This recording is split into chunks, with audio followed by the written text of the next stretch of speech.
Welcome to the Hue-Man Experience. Okay, please.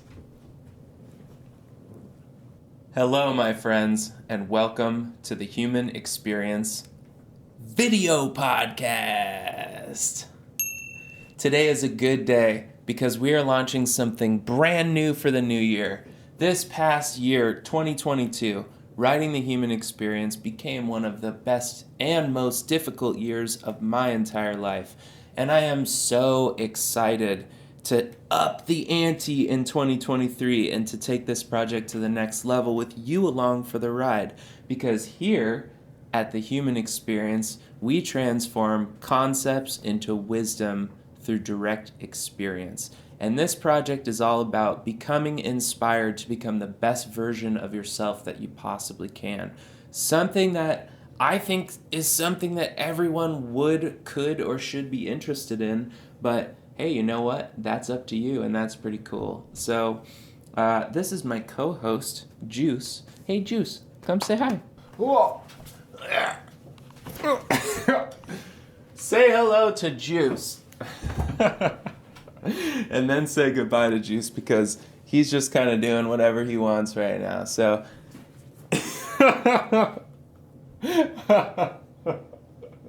I am so pleased and excited to have you here in 2023. Okay, Juice, please vacate. That's Super Juice, my dog. You're going to see a lot of him, don't worry. But for now, today, I'm going to try to keep this as short as possible. This is your welcome to the channel. This is episode 1 of the video podcast. And today, I am extra excited to share with you a very special interview. This man is a special man. His name is Cody Lark. And the purpose of these video interviews, we'll talk to anyone who we think are interesting. And Cody, I think, is an interesting person with a fantastic head on his shoulders. And I think that all of my readers and listeners will have a deep appreciation for what Cody has to say and just who he is as a person. I, for one, found it an absolute treat to chat with him and to get to know him.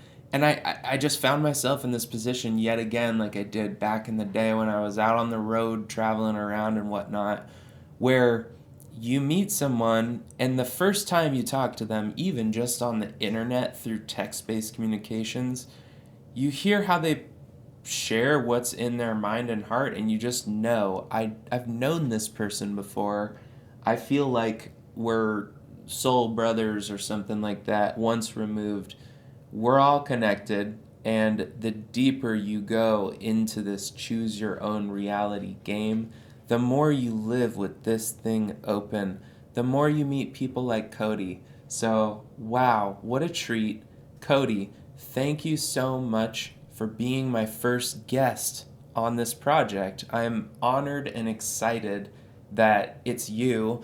Your comments make my day every time you leave them, and what a joy it was to talk with you. So thank you, Cody, for teaching me so much about me by holding up the mirror to me. I learned so much about myself having this podcast with you and listening back to it. I learned, like, oh my gosh, one, I need to just shut up and let Cody talk more. I want to hear what my guest has to say. This is not supposed to be about me. It's supposed to be about them. So Cody, thank you for helping me work out the kinks on that. I'm learning, man. I'm trying to figure out how to do this, and this is a whole new world for me. So I appreciate your candor and your patience with me as we get it all figured out. And I felt like I probably will do even better on the next one, and I'm really, really excited about that. So without further ado, please forgive the audio on the podcast. I had a little bit of extra reverb on my voice, and I'm still kind of ironing out some technical things. So yet another thing that Cody helped me figure out there, and man, I appreciate it. So here is my conversation with Mr. Cody Lark. Enjoy. Cody Lark! There it is. My man, we click record on Zoom for the first time, and here we are on the Hue-Man Experience I hope you can see my screen. I don't know how this works, if it's going to give me both, if it's not. Today, we are philosophical explorers, and we're having a good time. Cody, welcome. How are you, dude? I'm good. Thank you for having me on. This is gonna be fun. I feel it. Yeah, me too, man. What's going on? What's going on in your world? What's going on in my world? Uh, my world is pretty interesting. I think right now, we were talking about it a little bit before, but this kind of nothingness that I'm in right now is pretty interesting. I never read any Ram Dass, but I've heard a lot about him, and especially the art of being nothing, or he goes into that kind of concept. And I've never really experienced it until now, this breaking down of what I can kind of tell as illusions in my life and getting to a point where I'm starting at ground zero. And it's been interesting, uncomfortable, challenging, of course. I think the challenge with it is I've lived my life where I'm always busy. I've always been, got to do this, got to do that, got to work a job full time at least. I got to stay busy, like sitting around is not for me. And I realized that was a false belief. That was a belief I thought I had about myself. That was a sense of who I was. Um, but since then, I've started to break things down and really not have the same motivations I had before, which is just to do in order to fill space, right? Um, and so I've been really just, if I want to meditate for 3 hours and just lay down, I'm going to do it. I've been really good at getting to a place in my life where I do what I need to do, even when my mind is like, don't do that. Like, no one's going to love you. You're not going to have any friends. You're not going to do anything fun, and you're not going to get anything built. You need to get this motivation going. But my sense of motivation prior to this time in my life has been just do. And I think that helped.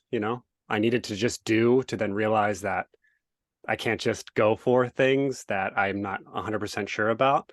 And now I'm getting a little bit closer to a place where I can, follow actually my heart and my soul, or the things that I don't fully understand yet, but I know is there. Mm. Yeah, man. The older I get, the more I start to understand that simple phrase, work smarter, not harder. Mm, yeah. You go through the process the hard way. How many years, how many decades? And then, Mm, like you said before, that like stripping away that nothingness, you start to realize that like maybe life isn't actually a game of addition. Maybe it's mm, not like I'm running around in the world trying to collect jewels that are going to make me happy. Maybe mhm, it's actually, oh, I can give these jewels away to other people who will benefit from them because that's what they're focused on. And now I actually feel better because I let them go. And now I'm closer to how I was whole when I entered this realm of experience. And mhm, I too have been going through the same thing, man, just learning like sometimes the things that you think are your weakest points, or the things that scare you the most to share with other people, are mhm, actually the things that make you, the most you, the youest you out of all the yous that you're surrounded by, the mhm, unique color that you add to the rainbow of life that we're all sharing. And what you were afraid of in yourself is actually the strongest part about you that can actually impact other people's lives just through your presence. Where when you heal those things, you start to become yourself, truly yourself, and share who that is with people. They feel it on a level that resonates beyond words, and you change them through your presence. And I'm tripping recently based on just what's been happening in my world. Like it's been beautiful. I'm coming out of this, what's it called? The mm. Chrysalis, chrysalis. yeah. And Mhm, coming out of the chrysalis and just feeling like a butterfly in a way, and just like seeing this whole new world. And last night I was sitting here just like kind of reflecting a little bit, and I was like, holy cow, my heart has entered the next dimension.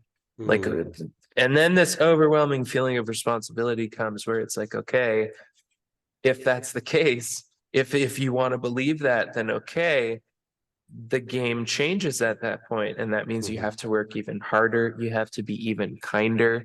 You have to learn how to really let go of all these things and become empty again. Because I'll finalize this opening thing with by saying, I was sitting the other day and breathing, and I had a laugh because I drew in a huge breath, and it's like,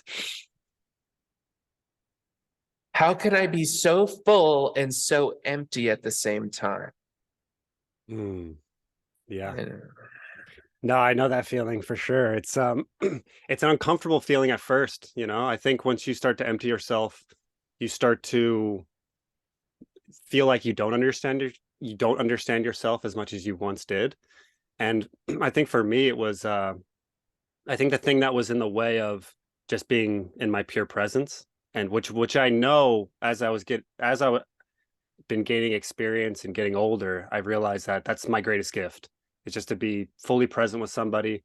And that gives me the surprise too. Like when I'm fully present with somebody, sometimes I say things that I just wouldn't normally say, or, I'll just start to almost have an out of body experience. I'm watching myself talk to somebody.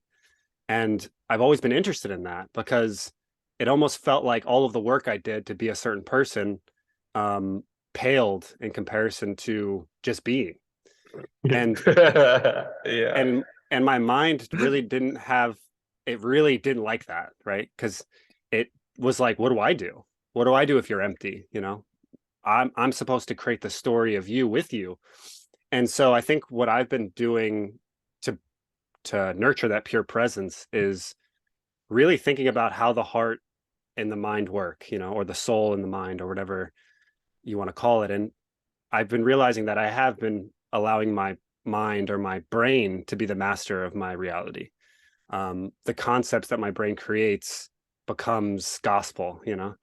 Um, and so when I started pulling back a lot of the layers, I started to realize that within those layers, I started to like open up to having that pure presence be more of my default. And I think I had this thought last night. It was kind of this idea of, it feels like the maintenance of emptiness at this stage right now in my process is even harder. It feels almost harder when there's a false belief or some illusion that comes in. And the way I visualized it was, I've spent my whole process in I would say the last 5 years has been my really serious about seeking knowledge and moving forward in my life.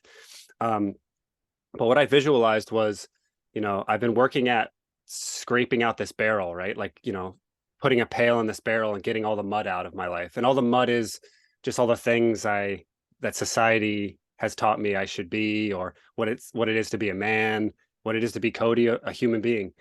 And, I've been pulling out all the muck, and now I'm at the bottom of the barrel, and the muck is really saturated there. There's a lot of like the extra bits that have all filtered down. And so I feel empty, but the muck at the bottom feels more, present than when the barrel was full, right? Because when the barrel was full, it's almost like the muck is me. And so it's interesting now when I feel the lack of reality in something, or an illusion that I'm believing in, it feels so much more harsh to my system now. And it's a beautiful thing because it allows me to see what I need to see within myself to then, contemplate. It doesn't feel like I'm just like jumping out into the ocean and there's no direction. It feels like now I have like my system, I'm sensitive enough to my system to know when to look at something and not to let anything fester. And so it's been really interesting to, my expectations 5 years ago about this process, I thought I'd be the happiest, most loving. I'd go out and, I'd be like a kind of mini Jesus. But it hasn't been like that. And so it's interesting to kind of be with the process, realize that it's completely different than I expected, but then to be grateful with just my sensitivity of what I am and who I am and what I want. and that be enough. And I don't have to be rich or have a bunch of friends or all the things that I thought I needed to validate where I am. Yeah, I've had a similar experience, very much so. Which leads me down the road of wondering, is anything ever how you really truly expect it to be? Unless you command the expectation from the start. That's the whole like Neville Goddard power of awareness thing. Your imagination creates your reality. And so when you set your expectation in advance and you decide with your free will, this is what I will have for myself. And then you imagine it and you bring it into your reality of your mind before it becomes the reality of your world. And because this is the actor and that is the reactor, that's how it works, right? And so when you're getting things in your world and you're getting bombarded and you're feeling like, why is this happening to me? And I'm in the muck right now and whatnot, it can feel a little bit like, damn, I didn't think this was going to be like this. Like you said, I thought it was going to be puppies and flowers and kittens, and I would be running around just blessing people and healing them. But no, that's not how it works, because we're all here healing. That's the point. This place is like a healing realm of some sort where we go to not know for a while, to learn how to be okay with that. And I feel like the farther you get down the road closer to yourself, the more you strip away, the more you realize like I've lost this, I gave away that, and I'm still here and I'm still okay. And you get closer and closer to that which is you, because underneath everything, I've spent an exorbitant amount of time, as you would know since you read my work, now writing about like how little things create big things and it's all energy and whatnot. I've had to write months worth of material to even begin to start to understand it and even believe it myself. And that's the thing, like the process of life changes you. And if you want to be inspired and to learn about things, that's when I like to read. And then if I really want to understand them, you can't BS your way through an article if you expect for it to hold any weight whatsoever in the minds of other people that you want to share it with. And so you really have to know what you're saying if you're going to write about it. But sometimes the process, like, you know what you're saying and you've lived it, but you don't really understand even the things you've lived until you write it down. And I think you're someone that would understand that more so than people who don't actively write. Thank you for listening to this week's episode of the Hue-Man Experience. If you've been reading and listening to our content and have found it useful in any way, if this stuff has made your life better, then we invite you to upgrade to a paid subscription today. This year, we are taking this project to the next level, and every single dollar of your support helps us reach further. Thank you so much for being here, my friend. I appreciate you. I believe in everything you're doing. I just want you to know that. I think out of all the things I've explored in the last, I don't know, six months, when I wanted to get back into online anything, because I got rid of social media and all that stuff, I was like, I feel like you were like an oasis in the desert of. I think for me, I was looking for philosophy. I was looking for, kind of humor, like the cosmic joke, kind of looking at it. And I think what I got from you too was like this kind of gentleness with philosophy. It didn't come off as like pompous, or didn't come off as just like, this is a cool thing I learned here. You know what I mean? I don't know. There was something that you always brought it back to a place of, I don't know, like a real place, a place that right away I took to, I appreciate that. And your voice too. You have a really great voice. Thanks, man. It works really well for recording. That's really funny, and I appreciate that. It took me a long time of my life. I spoke earlier about like the things that you think are your weaknesses that are actually part of your strength. I used to hate my voice. I hated Mm, everything about myself, especially my voice. I thought it was weird. I thought it was like kind of effeminate. I just like, especially before it got lower in timbre a little bit, I just didn't like my voice. And I used to record a lot of like angsty hip hop music and stuff. I've been a writer my whole life, and I mhm. started with hip hop, and I would write these ridiculous lyrics and like record them and stuff. And I was like, God, I hate my voice. It sucks. And then one day I was just like, maybe I could just decide like it's okay. And so I just Yeah, decided I'm gonna like my voice now. And then it took a while, but like just mental jujitsu on yourself. And next thing you know, you're like, it's not so bad.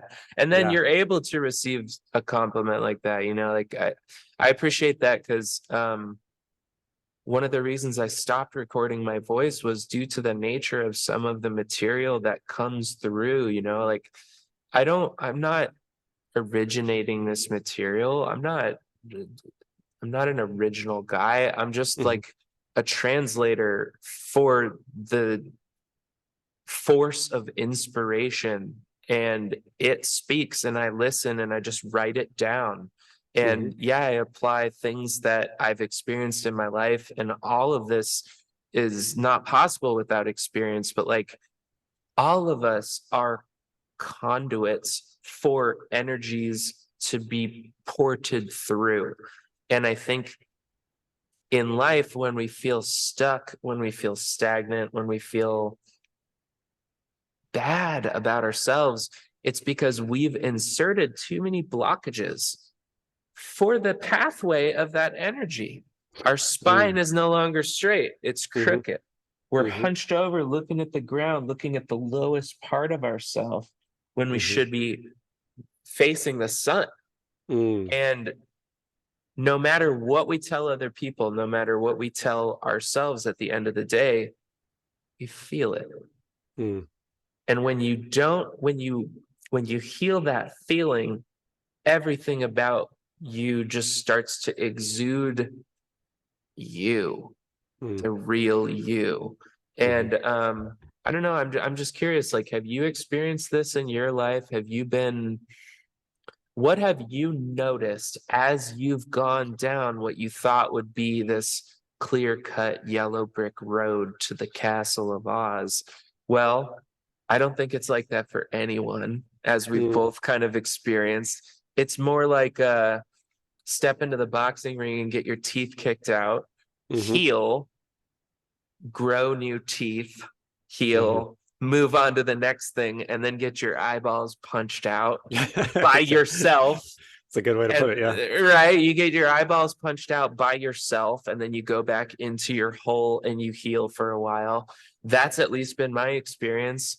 How has your experience been so far in, making the choice that you spoke about, where I'm going to actually live my life now rather than just being a passenger in the vehicle Mm, of my body on a ride? I'm going to become an active participant in this experience. mm. How has that looked for you? And how do you think it's changed your overall ability to just be alive? I mean, if you understand what Mm, I'm saying, I think you I do. understand what I'm saying. Mhm. Yeah, totally. Um, so I think the first, I guess it would be like people use this term, and I don't even know if it's the right term, but it's like the red pill moment. And for me, the red pill moment, or the moment when I was like, wait, I think I am like taking a back seat in my life. I thought for so long that I was in the driver's seat, but I would say like 6 years ago or so. So I'm 32. So when I was 20, 26, 27, I got to a place in my life where I was like, am I actually happy with my life? Is this like the path that I want? Like, and then I started to contemplate in ways that are pretty usual. Like, I thought like, what would my 10-year-old self think of me? Um, so a lot of these like little practices helped me to break out of what I thought was my reality in the world, but really was just such a small slice of it. And so around 6 years ago, I was working in New York, as an advertiser, making more money than I ever thought I would. Um, Filled, always partying, always had friends around. Um, enjoy. Maximized my hedonism, but in a way that was safe for me in the world. Safe enough. Um, but the one thing I thought of that really broke me out of my patterns was this idea of the way you do anything is the way you do everything. It was just this thing that really hit me, like, wait a second, if I can see what I'm doing on a day-to-day, moment to moment, second to second basis, then I can, start to see what that tells me about my greater sense of self and life. And I I just started have to to realize, say, I have to interrupt you just for 1 second and tell you, yeah, me and like one of my absolute best friends in the world, he told me that quote for the first time years ago, and I think about it every day. yeah, So when you said that, it literally was like, yeah, there's number one, man. There's the number yeah, one gong moment where I'm like, me and this guy are yeah, brothers. All right, keep yeah. going. Sorry, Totally. I don't want to stop you. Keep going. Yeah. Yeah. So I had that moment, and I was reading an article, actually. It wasn't even somebody who told me. It's just something I randomly read in a magazine. It wasn't even a magazine it was just a really magical moment where I just was looking at the article and then I was reading it. And it went into like how you can kind of tell a lot about somebody just by the way they pump gas. You know, if somebody, and the article specifically talked about sex, like you could tell what a person is based on the way they pump gas, how they are as a lover. And I thought that was really interesting. I was like, wait a second, how? And then I started to think about it. And then I started to think about it with me. Like, what kind of a sexual partner am I? What do I get out of it? And how does that reflect in the way I pump gas? And then I clearly saw it. It was like one of those moments of, I read the article, pumped gas. I don't know if I was in the middle of pumping gas when I like tested it. I think I was just thinking about it. Like, okay, this is how I pump gas. And then it all just made sense. And I was like, wow, I'm stuck in this pattern where I, because I didn't know there was a pattern, it just was normal. It just was. Um, and in some ways it's funny too, because that back before I broke out of a lot of the illusions to start my process, I thought, oh, I'm living fine. I'm not even thinking about what I'm doing. So I must be living the right way. I'm not overly thinking about my next step. So I'm in flow. In a sense, I was in flow, but I was in flow in the story that I created for myself. So it was a very pinched flow. It was like a very directed and controlled flow. And so the first thing I did was when I first thought that and I started breaking into that, there was a momentum that was building, and it was happening on subconsciously and consciously. I would get these huge waves of, this isn't right. This isn't the life that I would choose for myself. Um, I'm, I'm less joyous than I know I can be. Um, and I think that mixed with a couple psychedelic experiences, and I was totally a believer that there's more to this reality than the reality I created for myself. Mm. And so I had this feeling of, and I was really, really structured where I was in New York. I had a girlfriend of 4 years at that time. I had a bunch of friends, all my friends, my whole network. I had some family in Long Island, so I could get my family fix, just a train ride away. And I had a job that I was making a lot of money, and it was supporting me. And it had a future prospect. So I was really ingrained when I had that aha moment. And so there was a lot of challenge in, how do I shift this without destroying everything I know? Mm. And as that feeling kind of came, I started to be honest with it. And I think there was a part of me too that, even though I was nervous about what I needed to do, which ultimately I knew I needed to leave New York, I needed to leave a lot of the stimulation I created for myself. And so that feeling kept coming up in waves, but my structure kept pushing it down. kept contracting, and it was like, don't look over there, like it's okay, that feeling is just a dream. And so there was this one moment one day where like the feeling was, there was too much pressure for me to just push it away. And that was the day I, you know, talked to my significant other at that point, and told her everything, just try to be as honest as possible, wept like a baby. Like there was so much built up that I just needed to purge.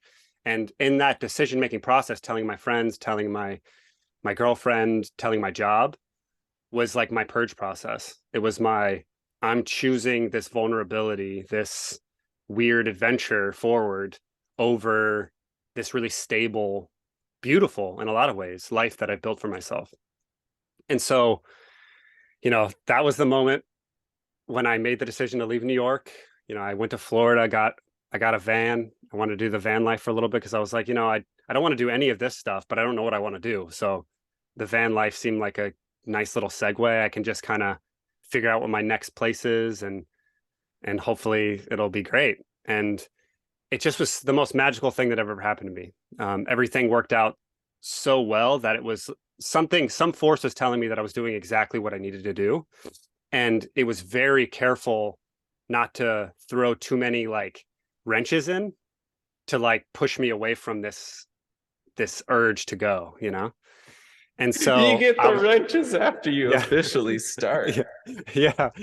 And so I knew it was going to be challenging, but the fact that it was so effortless, even though there was so much challenge, my mind was like, all right, you got to get a van. I got to have enough money saved up. I got to this and that. I need to know where I'm going to end up.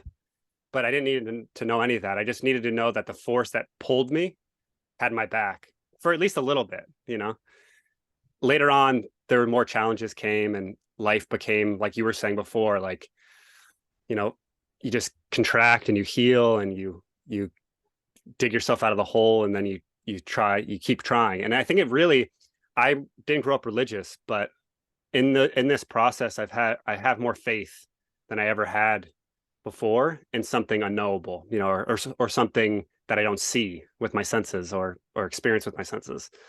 And so I think from all of those things happening, me making those decisions, me seeing that something was rewarding me, it was enough to instill a faith that then got me through the last 5 years of major contractions, major challenges, and just a lot of confusion. I think confusion, hopelessness, these really heavy feelings, melancholy, are the things that I think I've been gripping with the most in the last couple of years. And it took a lot of things for me. It took meeting people that were also seeking on my level, So 2 of my best friends I met in the last 5 years. And we've created a small community, and they're sisters. But it's interesting. I met them in a magical way. They happened to be seeking on the same level I was, which I didn't know what that would look like. And I didn't know if I would meet somebody that was just like me. Turns out the person I met was the polar opposite of me. And that's what I needed. I needed to have somebody to be challenging to my beliefs. I needed somebody to, tick me off, so I know where these little edges I have in my soul, and it all just it just worked out, and then her sister happened to come in the picture, and it's all just magical. I met this person. She didn't have a relationship with her sister. I was the polar opposite of her sister. I worked out the things I needed to in the first couple of years of knowing her. And then her sister was more like me. And when she came in, she actually had an opportunity to build a relationship with her sister, who they were at odds for a while. And so it's interesting. It's like the universe brought me in to get like a mentor, a friend, a mirror. And then and then the work that we did together made it able for her to have a relationship with her sister. And then we're all kind of in this process together, where we're all, seeking, we're all individual in our process. We know that our process is very unique, but there are a lot of overlaps. And those overlaps, we found a lot of wisdom together. And in that wisdom, we are getting closer and closer to, I think, actually building the lives that we want, and connecting to the world in the way that we know is important and really needed right now. And so I found a spirituality that was kind of outside the the frameworks and the boxes of all the things I was reading. You know, like I wasn't trying to find like a monk to learn the ways of the monk. I was trying to find people like me that didn't necessarily believe in anything specific, but brought in information, felt it, and then worked on sensitivities about what they are and who they are and how they want to interact and how they engage. So it's been like amazing, you know, and I never thought that I'd meet somebody this late in my life, I guess, and build such a strong relationship that almost feels eternal, you know. It feels like I can't really put years to it even. I always talk to my friend who I met, you know, 5 years ago when I moved to Northern California. Like I always tell her, like, you know, it's just crazy that we have this mirror. It's crazy that we're in this experience, but it almost feels, I don't know, it feels like it's meant to be, you know. And I never was a believer in meant to be, and now I know that there really is no such thing as coincidence, and all of these things are here for me. But like you were saying before, that challenge it's not going anywhere, and if anything, it just morphs into different, like, I guess, realms of understanding that challenge, you know. Like I don't really have challenges anymore in my life when it comes to like physical things. I don't, like, I'm working a lot less now. I have a lot more free time. I've gotten rid of a lot of the fat in my life. And so I don't have, the burden doesn't come physically anymore like it did before. The burden comes internally, like how I feel, how I show up. And so it's interesting that switched. And I think it switched because my system is like, it's time to look within. It's time to see what within needs to be understood, needs to be teased out in order to then give it outward, you know, to the world.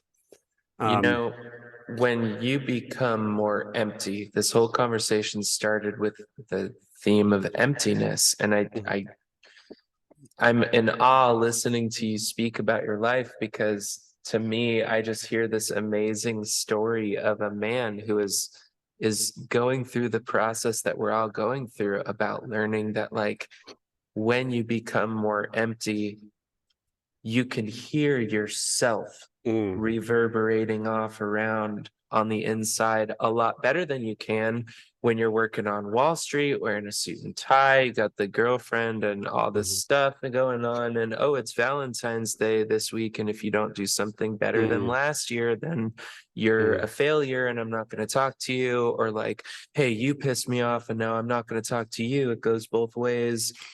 There's so many things that grab at your mind and are just constantly, we live in this world that it's just like boom, boom, boom, boom, boom. Every second your eyes are open, lies are being poured in. And when you close your eyes to reveal the truth, it's like, shit, is this really backwards land? And so we think that, like, being out in the rat race, I used to live a similar situation, wasn't happy being in a big city like San Francisco, which is not as big as New York, but still it's kind of very similar energies. My best pal lives in New York, and I go there from time to time to get my city fix these days. But I've noticed the same thing. Like, when you go somewhere and you sit down and you be quiet and you create an environment around you that is quiet to support that, you hear what you need that was already there, but you were too busy looking for all these things outside of you, which is also you anyway, for you, when in reality it's been right here this whole time. And if you can hear the sound of your own heartbeat, you have no problem pointing yourself in the right direction of where you need to go in life. And I'm honored to have you on. I'm honored, and I'm glad to know you. And I'm glad that, like, you know, this journey has brought us together. I can tell right off the bat, like, I'm not going to apologize. I'm just going to say you're stuck with me, bro. We're friends for life now. No, I already feel that. So I'll that's good. Well, I look forward to when we actually get to hang out in person, because that'll be fun. I know, I don't know. I think what you're doing is beautiful, and I think that you have a really good head on your shoulders, and you said a couple of things that I want to specifically key in on, if that's okay. Yeah. You know, what you're talking about life, the road of life. I've been thinking about recently. In fact, I was sitting meditating one day and it just dawned on me, like if you're laying on your back meditating and you breathing, what happens? Your stomach expands and contracts. It goes up and down. Apply time to that. If you're an object moving in space and time, that up and down motion creates a sine wave. And since we now know, right, that everything is made of energy, moving waves, electromagnetic waves, only a sliver of which we can actually see or hear. We're like babies in the dark here, learning how to be here. What you experienced through the journey, right? We're going, oh my God, I think this is the best thing ever. I'm on the up, I'm on the up. And then something happens and you go down and you think like, is this gonna last forever? This sucks. I don't like this. I thought that I was enlightened now. And then you hit the up again. And I feel like after a series, after a while, you learn how to let life go up and down while you remain the constant. And you know what you said about the sisters that you connected with, I just want to make sure to acknowledge how important I think it is what you said. What happened, right?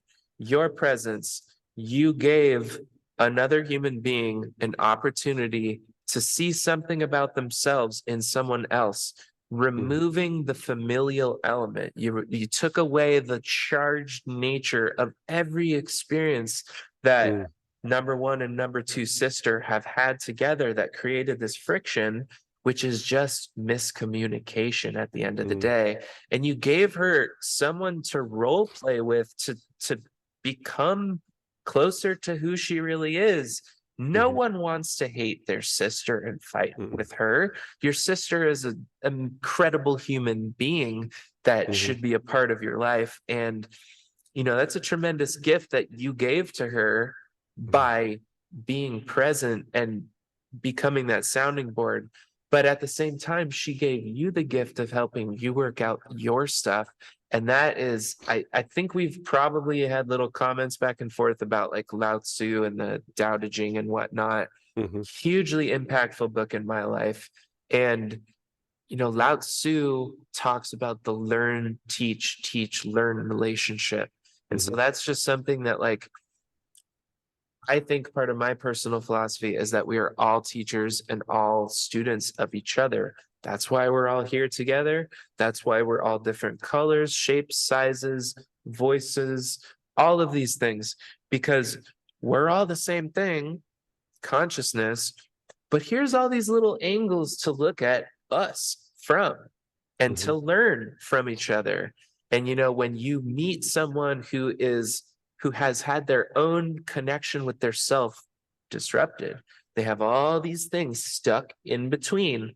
They will tell you how to be. They will tell you who you are, like as if they know, when in reality, they're just trying to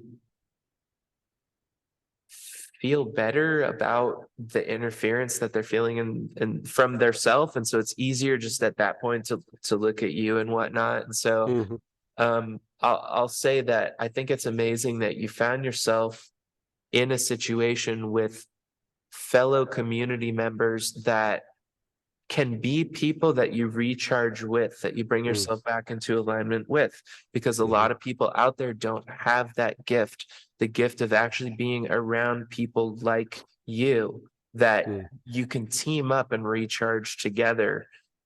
Some people go home to a war zone. Some people go home to a place that is not safe. And just simply to be someone who doesn't do that, in my opinion, is an accomplishment, because that is something you create for yourself. You have the self-worth to say, I'm in New York, I have it all.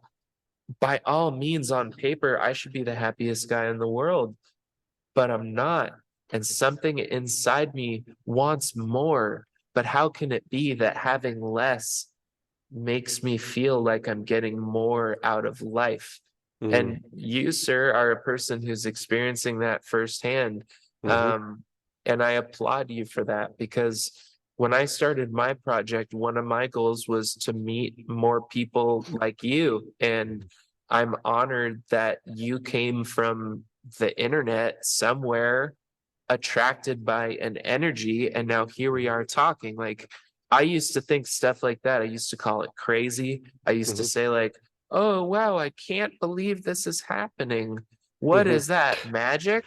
Well, now I'm older, I'm in my mid-30s and whatnot, and I've come to a point where I believe, yes, that is magic, but that's just regular life. That's just how it works. Because those electromagnetic waves, those people that you attract to you, our hearts are like magnets, man.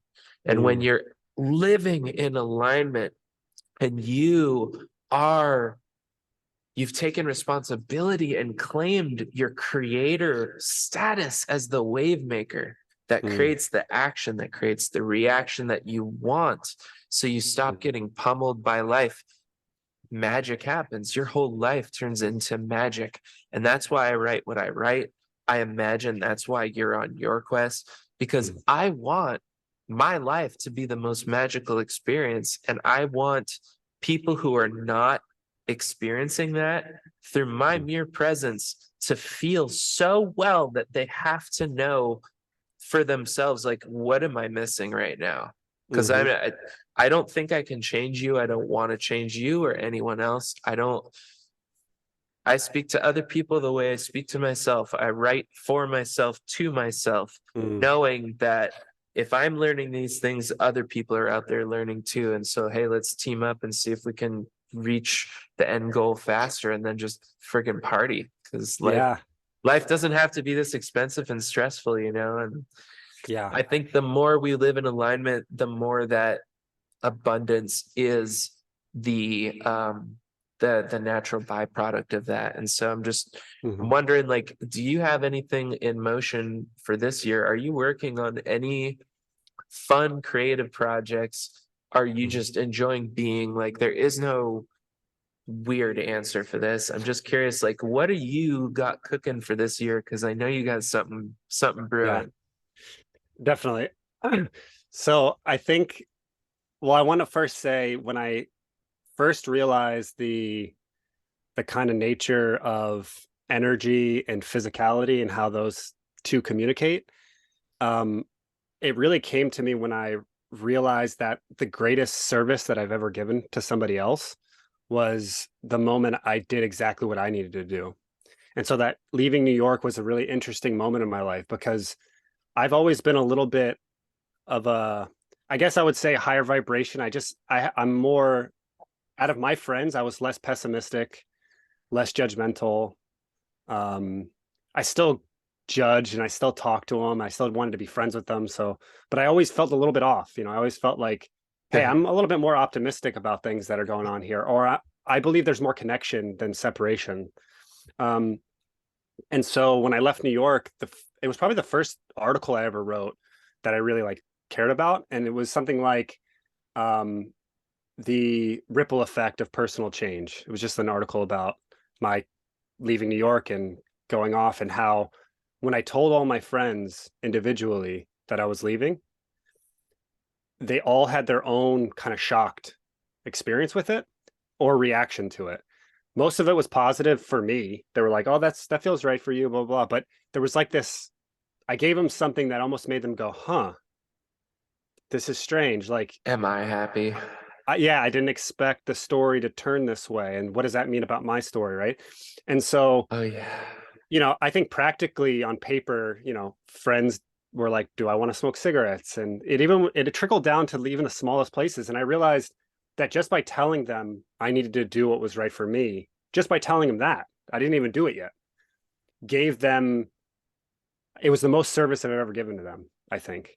And so then I started to realize that I have this deep feeling of wanting to help people, you know, and there's all these avenues that life gives us about how to help, right? Join a nonprofit, do that, and those are all beautiful things. And I think that, you know, that's, everyone's path is their own. But in that moment, I realized that I wanted to nurture whatever I just did for them in that moment by telling them what I needed to do. And it also made me reframe it. It made me say, I actually help people by helping myself. And it's not helping myself become rich and, get all of the material things that I desired. It was to nurture this energy, for lack of a better term, this energy within myself that told me to do what was right for myself or gave me guidance. And then just by doing that, I was serving others. And that really helped me realize that if I just take care of what's going on in here, it'll work itself out, like, and that took the stress off of having to jump and do something, like, oh, I need to write a book to make people feel better, or I need to do this or that. And so I wanted to bring that up because it really made me realize that everything I'm doing here in my process will have the momentum to build into something that I think is needed now in the world, but also necessary, especially for the people that are more on the fence, because I think that everybody is on their own path, and I think it's beautiful. But a lot of people's path is going to lead them into suffering, a lot of suffering, suffering that I think I still have certain attachments where I still suffer. It's like I'm not just like zenned out in my room and while the world ends. But I'm definitely way calmer than most people about what's going on. And I think when I started to pull my attachments away from the world view of saying like, oh my God, the world's looking terrible, this and that. When I started pulling away and saying, how do I feel and what's my connection to it? Then I started to go through the process of this nothingness, this emptying. And I think as soon as I kind of felt my energetic self being the most important thing for me to focus on, it started just emptying. I went through the purge process of just purging all the things in my life that kept me from seeing reality as I know it is, like seeing reality in a real way, not with all the illusions. And it's funny that I'm talking like this now because, 6 years ago, I could have heard myself talking like this and been like, whoa, Cody really jumps off the deep end in 6 years. Like it would have bothered me, I think. But now it's just effortless. And I think that's a part of my process too, is I love reading as much as you do. I think a lot of these esoteric writings and just this beautiful knowledge. I love reading about it, but the way I use it, it's always coming back to what it says about me and my experience of what I'm going through and how I connect to the world. And so the magic in my life hasn't just translated to decisions in terms of like leaving, like big decisions, but it also is starting to trickle down to like my every moment decisions. Like sometimes I'm like, I want to read this book, and I read it, and I know that the material that I'm reading in that moment is there for me right now. Whereas before I would read just to read because I'm a reader, Cody's a reader, so therefore I read. But now I read when I want to, and it's always such ripe, beautiful knowledge that is like missing pieces within my contemplation. And so I know that from this process, I'm starting to engage with reality in a way that allows me to like cultivate and bring in that magic again and again and again.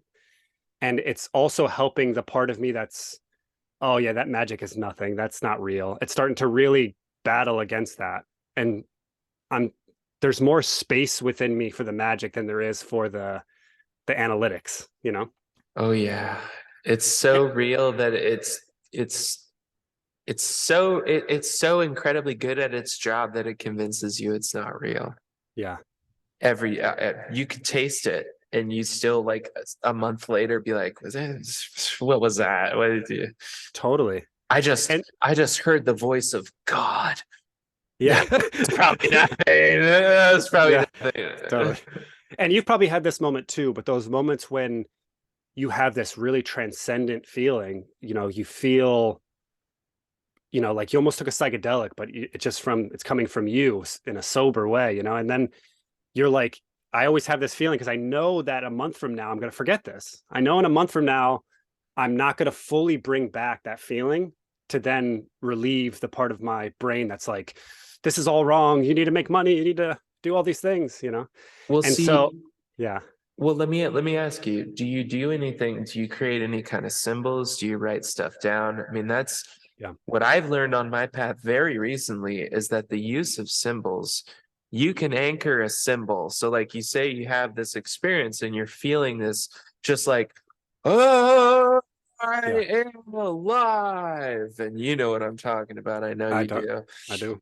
You're having this I am alive moment, and then you create either like a mental symbol or even something on paper, and you memorize that symbol and you look at it. It could be a word, a design, whatever. And then every time you think about that thing that you've anchored to that mindset, you're in that mindset. And we do this negatively all the time. I've been working over the last couple of years of just working at removing my negative anchors, because I was negatively anchored to everything, almost everything. It was crazy, man. And just working on trying to undo that so that you can consciously do what you want it be, what you want it to be. But that's something I'm working on this year more and more, man. And I invite you to do the same thing. Like, you build up a good win, you get that feeling and your heart is beating in that way that it's supposed to, and you feel it through your whole being. Anchor it. And then during those moments where things get tough and you're really feeling that, like, the yin and the yang go together. It's the light and the dark. And when you're on the downside of the wave and you're feeling that dark side and you use your anchor, oh baby, then we've hit this point in life where you just like start to realize what all this work and getting your teeth kicked out has been about for the whole time. And something you said earlier really resonated with me, and it's that training. It's why the military goes through boot camp and training before they go to war. So when life starts shooting bullets at you, you don't freak out and run for cover and go away. You run towards the fire to put it out. This message was brought to you by this week's sponsor, Mother Nature. Hello, child. This is Brother Nature, speaking on behalf of our mother.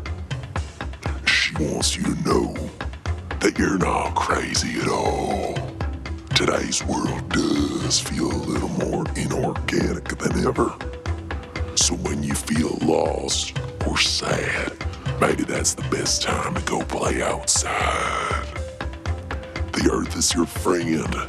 She wants to connect with you. Go for a walk. Pretend that birds are real.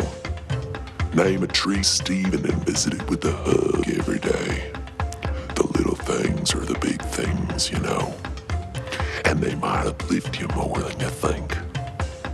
Happy trails, partner. Thanks for being you. Where are you at? You're in California? Northern California, Chico. Cool. Man, I miss the ocean. Yeah. It's funny that you actually said you have a neighbor named Dave, because I have a neighbor named Dave. Nice. And he's always helping me out too. Daves are legends. At one point, I think he was like helping the landlord like get everything going, and then he stopped doing that, but he still helps out all the time. And it's just funny that we both have a Dave that just comes through. There is something about those people that just come through. And I've moved around a lot over the past few years. I too was in a similar situation. I was in San Francisco to what you described in New York. I was in San Francisco sitting there feeling like I've got it all, making more money than I've ever made in my entire life. I'm independent. I have all these clients.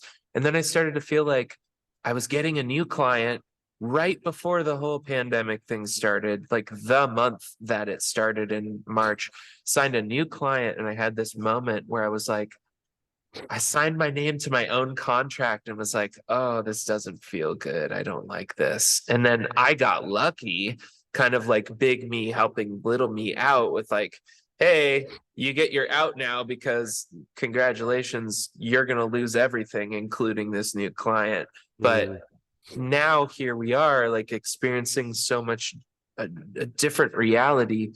And the younger version of me who was like just tootling a bicycle around San Francisco had no idea what it felt like to shovel 12, 13 inches of snow off of a small area. It's hard work. And by the time you're done, I was going to take a rest day from the gym today, and I got a very hard workout just from doing that. And so I just have a lot of respect for people who live in ways that are harder because it's harder. And that brings me to, I think what I want to do is I want to ask you one more question and just give you the floor to speak, because on the theme of, one, I don't want this thing to get so long that I'm overwhelmed trying to figure out what to do with it. Yeah. I'm just going to throw out there right now, I would love to ask you to come back and talk with me more often. If you're into it, I would love to do these as kind of an ongoing thing with you, because I think if we team up on this a little bit, we can make I think we can make some pretty cool things happen, like in our collective world. I think here. so too. Yeah. No, I agree.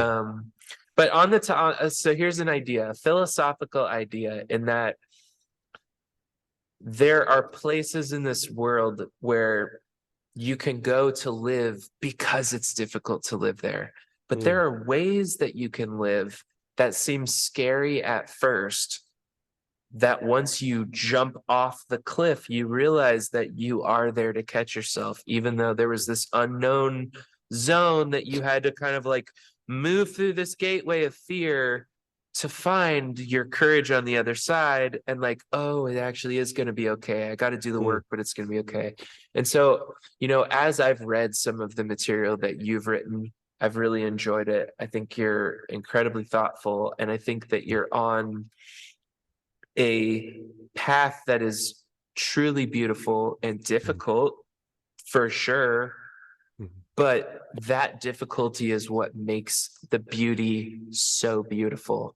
And one thing I've noticed from something you wrote at one point was that you left New York, as you've talked about, you moved, finances changed, everything changed, and now you live in a way that is much more connected to the land. You steward on farmlands, and you are working in ways that are more unconventional than people who crave and fear instability. What does that create? It creates the drive for structure. It creates the drive for, I'm not saying the structure is a bad thing, but like over structuring and overthinking sometimes about what would happen if all this meticulous perfection that I built for myself came crumbling down. So my question is, you, as a person who decided to crumble it all down, to live in a way that scares a lot of people, including myself.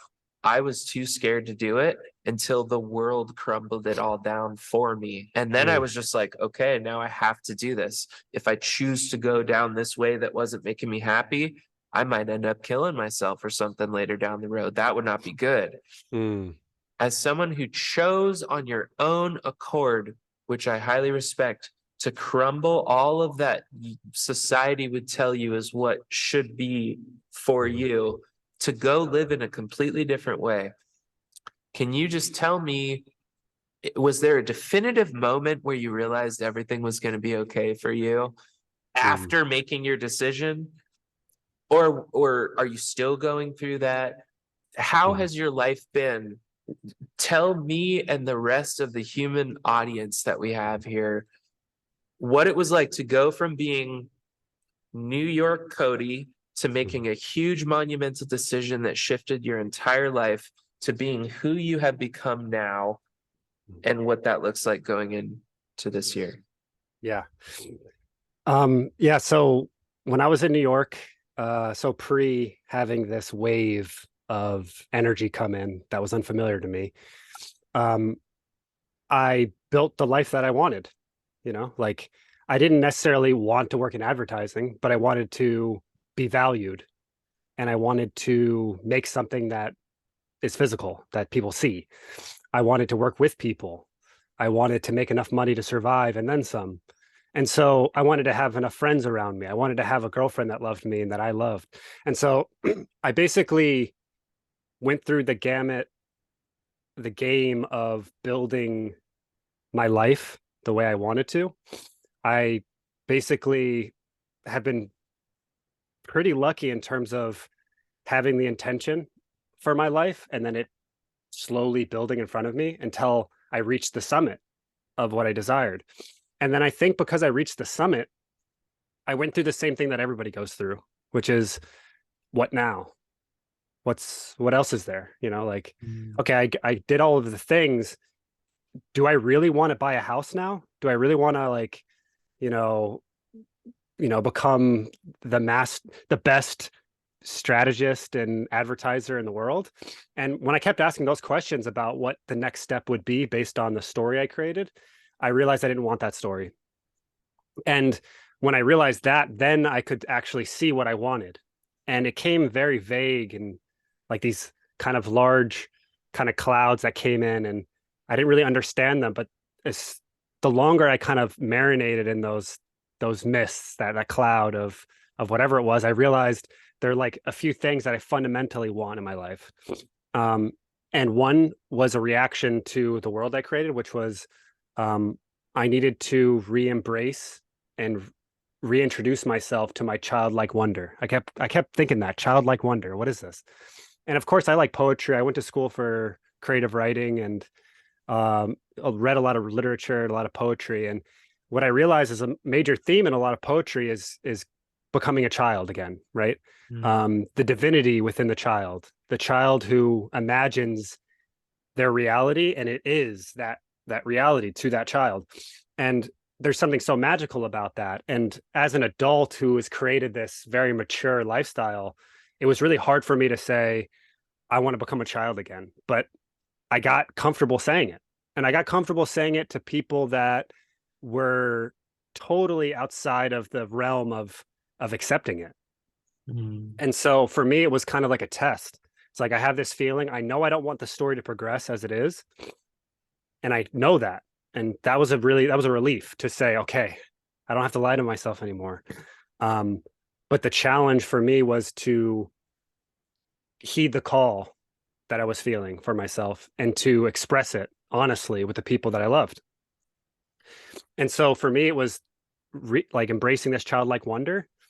I needed to be outside more than inside. That was really important to me. And, I think now I start to realize that, maybe my body just needed more vitamin D. And then that's the energy that my soul wanted for my body. But it was a soul need. My soul needed it. And so this idea of being outside more than inside was really important practically, but there was an energetic like resonance to it that made it almost like a divine need, And this is before like at that point I wouldn't even use the word divine because of all the baggage I thought it came with. But now divine in my system feels like the right word. Because in my system it's not attached to anything. It's attached to these unknowable forces, these things that I know are real, but I'm almost agnostic to them. I know they're there, but I don't understand them fully, And so there was being outside more than inside, embracing my childlike wonder. And I think the third one was I wanted to work my body out. I couldn't be sitting at a desk. I couldn't, I had the best office, best small company, vibe. I had the best of the world of the industry that I was in by far. And that's also helped me because I knew that I was at the top in terms of the kind of lifestyle and all of the perks that come with the job that I had. And that actually helped me because I was like, all right, well, it can't get any better than this because this is the ultimate. I already achieved it. And so then I had that feeling of I need to work my body out. And that's what brought me to the land, like working on a farm. That puts me outside, that works my body out, and it makes me eat better because I knew I was eating poorly. Being a New Yorker, when you're a busy, professional, you probably understand this being in San Francisco, but you start to get this realization that you're just not taking care of yourself. Like your focus on your body is always taking a back step or it's on the back burner of Dude, all of these other things. I used to be 300 pounds, man. I get it. Yeah. So, and yeah, your story with your weight loss is such a beautiful story. And it actually kind of makes me realize all of the little ways that I made those same choices that you made, but yours was like this more ultimate way. And I actually, I wanted to bring that up, your weight loss and your love of your dog, of Juice, and what was your dog before Juice? Oh, Tucker. Yeah, Tucker. And everything you've learned from the relationship with those, with your animals, with your, with your family, you really had, I feel like you had a really pure sense of the things that I think on another path, you might need to get that from your relationship with your sister and your relationship with your friend and all these things.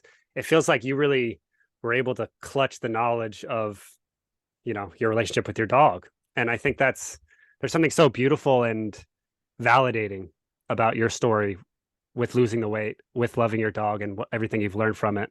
And then how that reflects on all the things that I've done in my life that have made me realize that knowledge can be obtained from anything and anywhere and any relationship. And one's not better than the other. It's where are you at, and what are you looking at, and what are you focused on? Well, I appreciate that. And I'll echo the same thing back to you, man. Like, hearing you speak has been wonderful for me because I hear so much of my own life in you. And, as you well know, it's not always an easy ride. When you decide you're going to put your heart into something, you are tested through and through very thoroughly by yourself. And no one can destroy you with such efficiency like you can.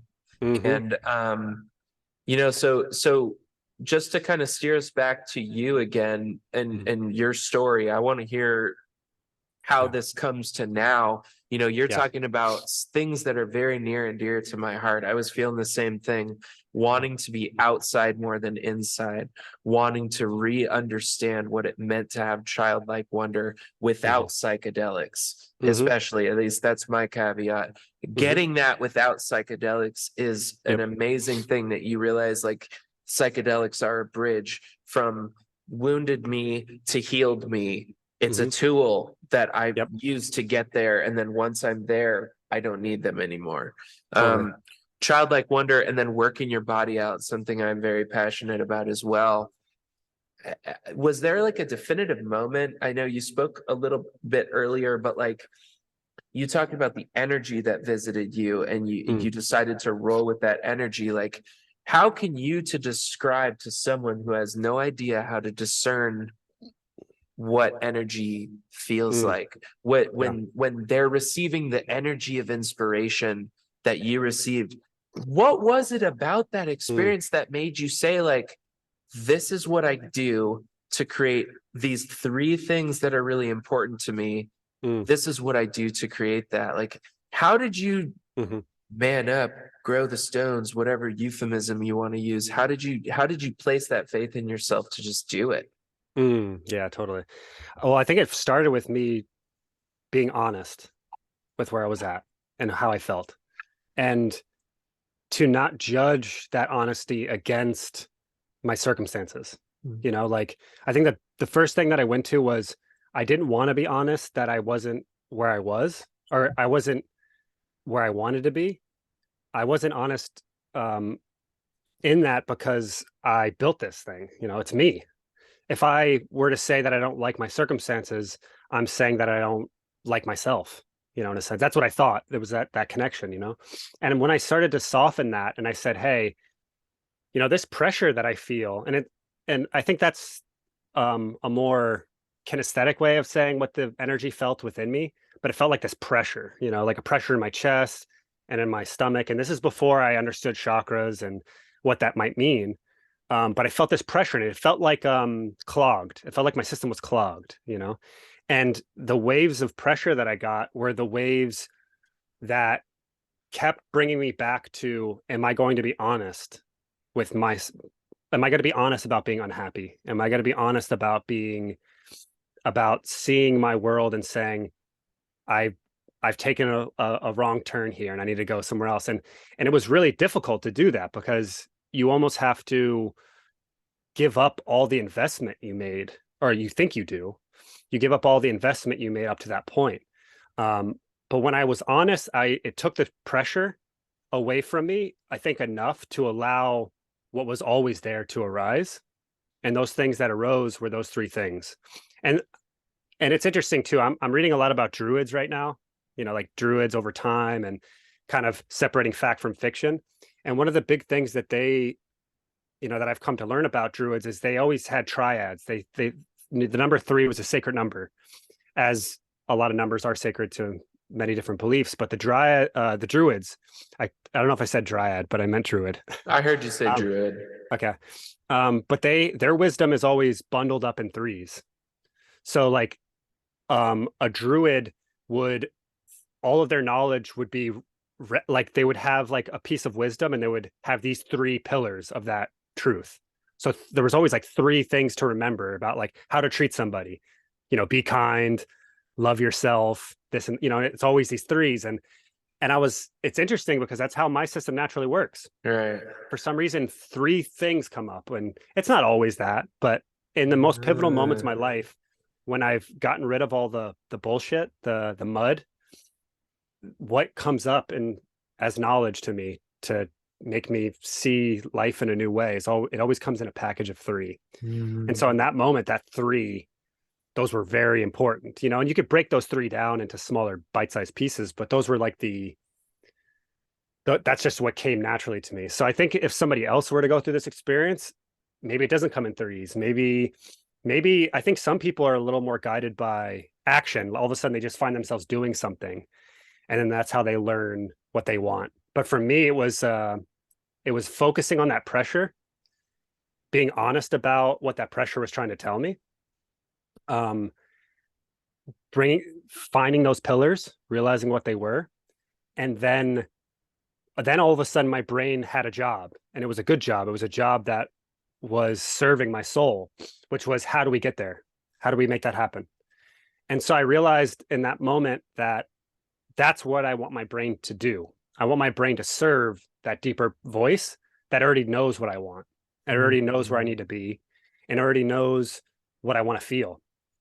So I think it was always practicing how I could allow my brain to just follow the steps that my soul is laying out. And then when that started happening, I started to feel more in my body. And my process is I feel things within my physical body, and when I tune into those or I meditate on them, weird things happen. I get visuals sometimes, but really it all brings me to what that sensation is trying to tell me. And a lot of things are happening. Remember I was talking about the barrel, and I'm scraping out the bottom of the barrel, the muck. Yeah. Well, that muck is all of these beliefs that I'm kind of in a humble moment, like I went through 5 years of like, oh man, so much knowledge. I know so much. But now I'm going through a moment of humility. Like I got it all figured out, man. Totally. And I know I don't. But the thing is, I feel so much better now about not knowing, or I feel so much better about not knowing what the thing is, or not knowing if the truth that I thought I knew was right. And so that tells me that my energy changed, because it's kind of like, I always think about this. I bring this up all the time because it's so relevant to any conversation I have with anybody. But a lot of people get bent up on hitting a pattern that they used to have. Like, oh man, I'm doing the same thing. Like, oh, I stopped smoking weed 2 years ago. I'm smoking weed all the time now. That means I've backtracked and I've taken a step back. But I actually don't see it that way. I think, and I think I don't know where I picked this up. It might've been the law of one, the raw materials. Yeah, it's like that, but it's the spiral. That's such a good point, dude. Yeah. That is such a good point. And it's so relevant to and right now, the only hiccups I have in my process are the moments when I feel like I'm becoming my old self, or I'm like escaping the reality. The light's too bright. Oh no, like I feel what like do you do? Yeah. So I think about that spiral, first of all. And I know that if reality gives me another healthy dose of social anxiety or something, and I'm worried because the last time I was in a moment, I was awkward and I felt really bad about myself. Right. But I realize now that when I'm looking at the next social engagement, I can feel that I'm at a higher place within that spiral, right? Uh, And what that higher place is, if you look at it vertically, I'm at the same place. That's why reality has given me this experience again. But because I'm higher in the funnel, my energy is more equipped to handle it. And not just handle it, but to melt into it, to become it, to be the experience that I'm experiencing. And so I think about that funnel all the time, because right now I'm at a pretty high, it's an infinite funnel, but I'm higher than I've ever been in this life for sure. And it always gives me the relief to know that there's no backtrack. There's no going back. Like, I'm always moving forward. And even today, like, I was thinking, I got a little bit of nervousness because I haven't been on Zoom or talked to people in any other capacity other than this small kind of community I've built, And so the nerves start coming up and you're like, oh, but what if I lose my train of thought like I sometimes do, or all of these things come up. But I realized that the pressure felt different. And because I was thinking about that, I went back to the funnel.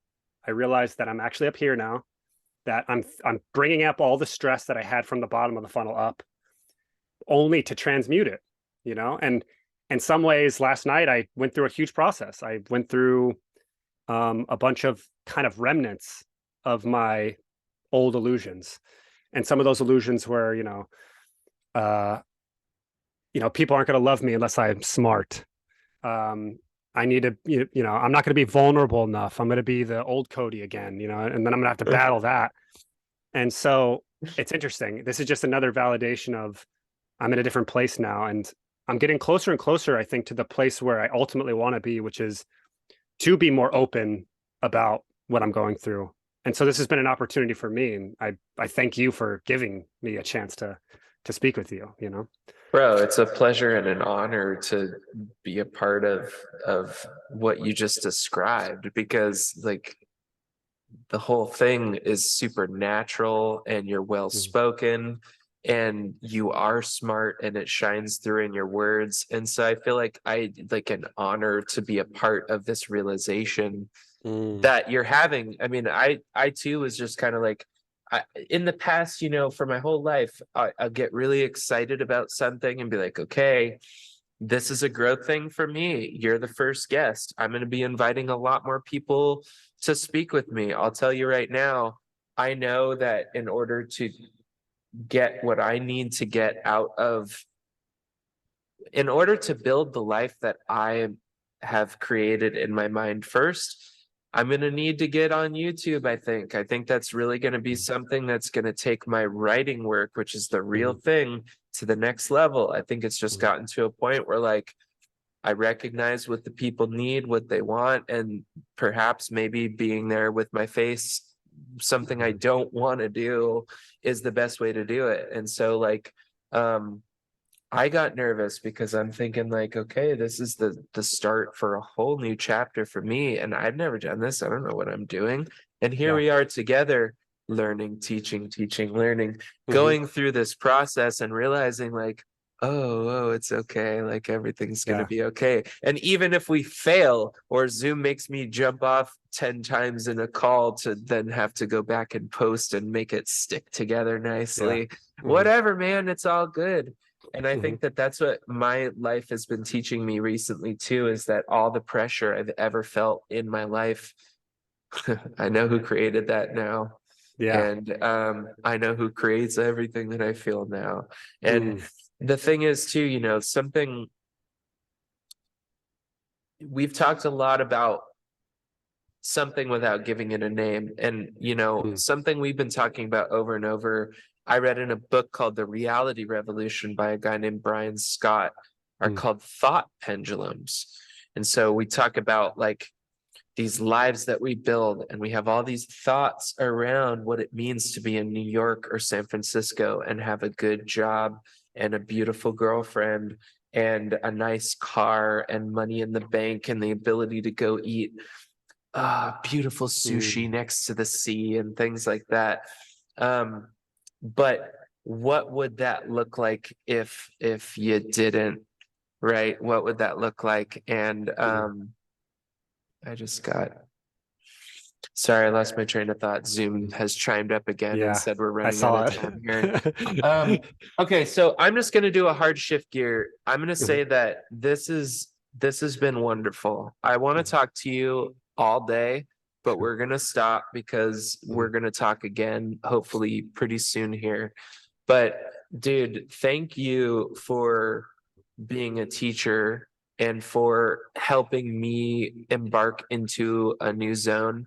I was a little bit nervous too, but I thank you for being you because you have made this easy for me, and I'm happy and grateful to be a part of your journey too.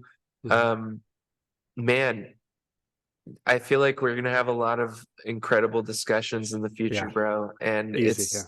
it's like an honor and a pleasure to know you. And thanks for being here, like with me. Thanks for being here now. Because the grounded energy that you bring to the table is something that I think already does have a positive effect on people in a way that maybe you don't even understand yet.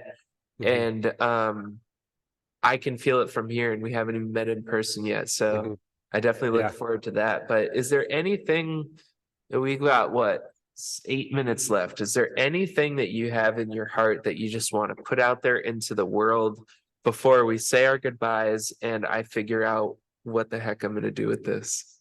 Yeah. Well, the one thing that I've been thinking about a lot is having that feeling of wanting to serve people, right? It's the same feeling that you have. And what's interesting in my process is that feeling has become a natural byproduct of just me doing my process and getting all of the distortions out, you know? And so, before 6 years ago, I didn't think much about serving the world. The world was my oyster, and I was trying to eat, and I was trying to get a seat at the table and all of that. I could always tell myself, oh yeah, I'll do a couple pro bonos here and there, and I'll work on Nike's social activism or whatever, and that'll help the world. And that was my way of like kind of just pleasing the really quiet voice within me that wanted to help people, just pleasing it. Oh yeah, we'll do a little bit of this, a little bit of that. But as I've cracked open and I've brushed past a lot of these illusions, I naturally want to help people. Like it comes from a place of, it almost feels like it's hard to remember what it was like when I didn't think about others, or I didn't think about my connection to everything else. And so it's been really beautiful. Like I've never once in this process had to force myself to love others or force myself to do these things. I might have gotten in a challenging way of like, how do I love my uncle who's kind of an asshole or whatever? But Uncle Mike. Yeah, Uncle Mike. And so I'm kind of in this place now where I'm just, I don't know, like I think it always goes back to that ground zero. Like I've emptied myself out, and now what I am ultimately is something that wants to serve. And I've never been more religious than I am right now. I have no religion, but I have all of the makings of what I imagined a religious person would have. They specifically have the figures and the writings to work with. And I'm kind of like a I had a friend who used to say that she was a cafeteria Catholic. She's not really a Catholic. She just likes to pick and choose. That's kind of my life. And I'm kind of a cafeteria spiritualist, Cafeteria, everything, baby. Give me what I want. Yeah. And whatever helping I want, whatever serving size. Yeah. Right. But it's how it's worked. And I think because it's worked that way, I'm able to engage with my reality in a way that reflects really clearly on what I need within myself. And then I'm building the momentum of really giving something that's true, that's real, that's worthy of people and of myself for even spending the time doing it.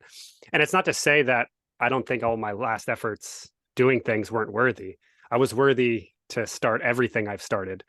But there feels like there's something more real and ultimate about this feeling, that it's almost like I'm preparing to move into a new phase in my life without any of the baggage.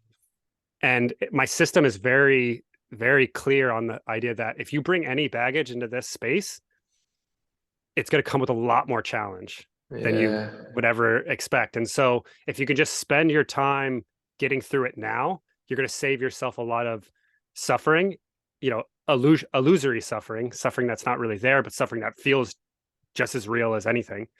And so it feels like that's what the nothingness is doing for me right now. It's preparing me for what ultimately feels like something I'm going to produce. And it's going to be multiple things. Like even right now, this feels more aligned with me than just like, starting some fictional story about something that I'm just doing because it's like, how do I make money in a couple months? Maybe this book will sell, and I'll throw some esoteric writing type knowledge in there and that'll get me there. But it's like, I can't bring any of that along, And so I think I'm really yearning to make something real, something pure, something that is me, that I'm happy with. But also, I know I'm going to go through all of the brain stuff, like, oh, why did I say that there, or write that word? I'm a terrible writer, all the things that make me feel bad about myself. I know those will still be there, but I'm in a higher place on the funnel, right? Like I understand it now. I have more energy and love to give myself in those moments of doubt. And so, yeah, that's just a long-winded way of saying that I have no idea what I'm going to be doing in the next year. But I do know that it's going to involve speaking from a place of knowledge, from the knowledge that I've obtained through my experience and process. And whatever form that takes, I think it's going to rely on collaboration with others. What I ultimately feel needs to come out, rather than what am I building that's just a story, that's an illusion story that I'm building around myself. And so I really want to pull that from the deepest part of myself. But I know I'm getting close because I've already gotten through the pitfalls of the nothingness and it being a drag on my system. I love the nothingness now. I forgot what the term is. It's like samsara or something. It's like where like monks or meditators, they go into these like 3, 4, 5 day, 10-day meditations. Well, yesterday I did like a 4-hour meditation and I didn't fall asleep, and it went by like nothing. And it was the most beautiful. It was like I was taking a bath in the ether of the cosmos, And so I know that there's things changing, and I'm starting to embrace what I thought was nothing, but I think is actually the doorway to everything, Brother, I agree. I think that nothing is the doorway to everything. Yeah, man, I might have to quote you at the top of one of my pieces on that. Nothing is the doorway to everything. I'll leave you with a quote like that from the movie The Fountain, one of those Arlovsky films, with Hugh Jackman and Rachel Weisz. Death is the gateway to awe. Just like what you said, nothing. What did you say? Nothing is the gateway to everything. Nothing's the gateway to everything. Death is the gateway to awe.